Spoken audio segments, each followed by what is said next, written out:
In the first decade of this century, longevity improved at an unprecedented rate. But not only was the rate of improvement high, it was also very consistent. Mortality reduced very steadily year on year. This has shaped the view in the pensions and insurance industry and has become embedded in longevity models.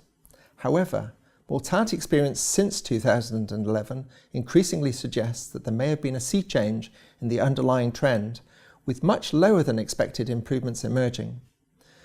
We can see the overall pattern in this graph of log standardized mortality rates. The graph shows mortality rates standardized so that they are comparable between different years, even though the population itself is growing and aging. You can see that mortality improvements up to the mid-1970s were fairly low, averaging less than 1% per year. This is the left-hand green trend line. But this started to increase from the mid-1970s, partly as a result of male mortality making up lost ground compared with female mortality, with the average going up to 1.5% to 2% per year.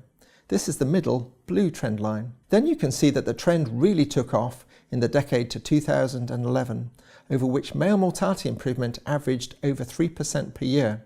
This is the orange right-hand trend line. If we go back in time to 2012, a commonly voiced concern was that future longevity improvements might actually be understated.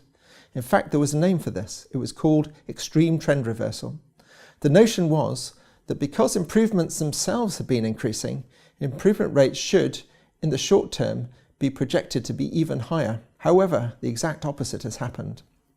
The most striking thing about the graph is the experience since 2011, highlighted in the box. For the 5 years since then, mortality has improved by only 1% per year. This is the most extreme reversal in mortality improvement trends we have seen in the past 40 years.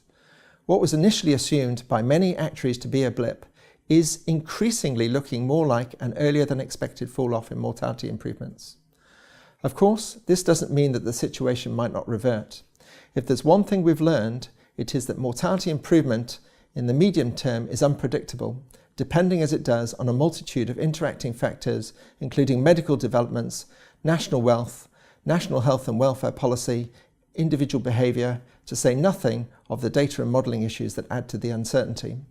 But to ignore the emerging information cannot be the right approach, especially given that it tallies with other analysis, such as the pattern of mortality by cause of death, planned government spending, and the general economic outlook.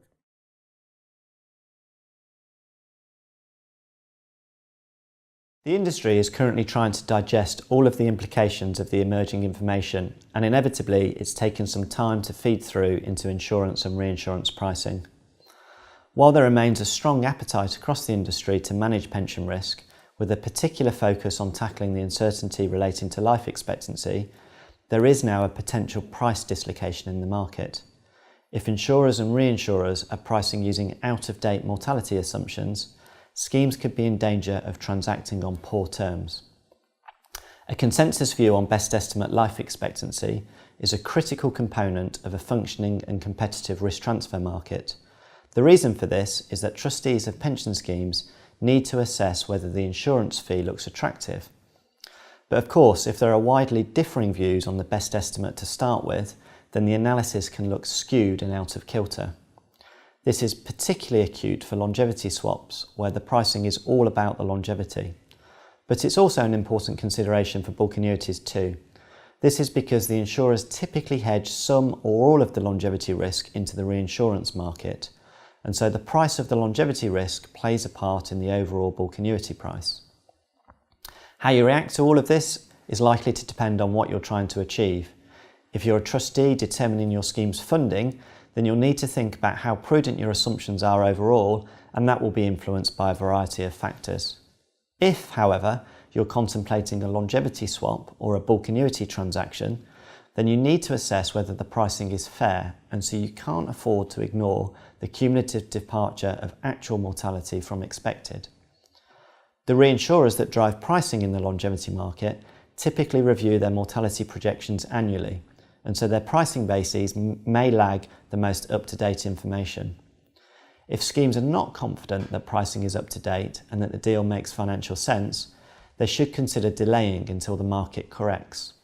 The situation is not unlike petrol station forecourt prices taking time to adjust when the price of oil falls. But unlike motorists having to refuel their cars, pension schemes can manage the timing of when to buy longevity insurance. The good news is that we're already starting to see pricing models begin to be updated. So overall, it's a simple message. Ensure that the pricing you're getting is bang up to date. Otherwise, you'll be potentially missing an opportunity to negotiate a better deal, or worse still, simply be throwing money away.